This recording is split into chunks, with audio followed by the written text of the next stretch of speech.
Okey. Dah siap dah buat. Okey, cuba angkat kad masing-masing. Ada lagi ke? Okey, okey, semua dah jawab dah. Okey, kita mulakan dengan Afiq. Cuba Afiq baca kad Afiq.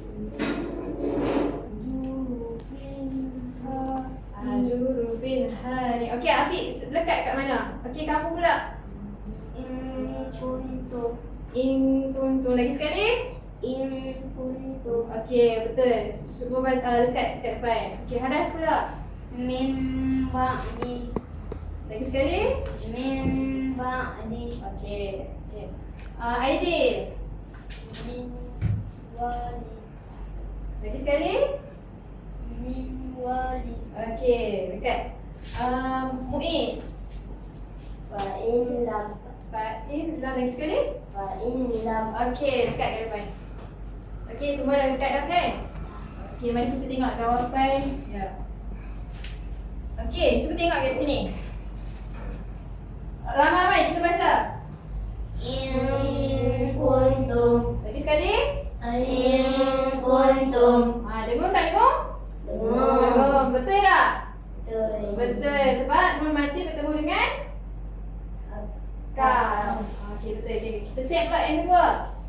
Ramai-ramai baca. 1, 2, 3. Lagi sekali. Okey, dengung tak dengung? Dengung. Sebab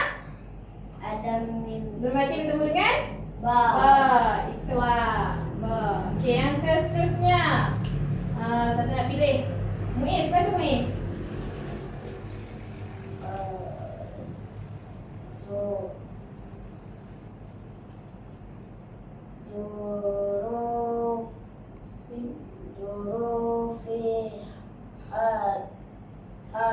Okey, tak apa. Okey, ramai ikut saja. Jurufin harin. Dengung tak dengung? Tak dengung. Sebab dia macam mendarat. Jurufin harin. Saya kata mendarat tu. Okey. Jadi jawapan ni salah. Okey, kita tengok pula yang ni.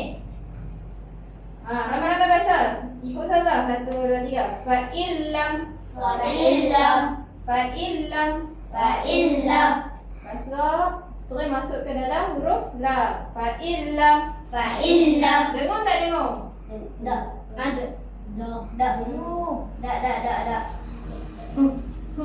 Aidil, dengung tak dengung Aidil? Tak, betul. Tak dengung. Okey, last sekali kita tengok ni. Siapa nak baca? Akif. Lagi sekali, kuat sikit. Betul. Dengung tak dengung kelas? Dengung. Okey. Betul tak ada dekat kat sini?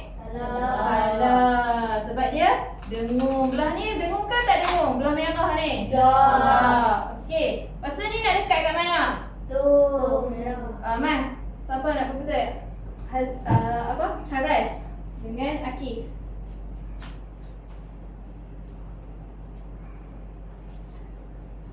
Okey, ramai-ramai kita baca daripada hujung sana. Yang pertama, ifad hakiki kat bawah. Lagi sekali. 1, 2, 3. Yang kedua. Yang ketiga. Dengung kan?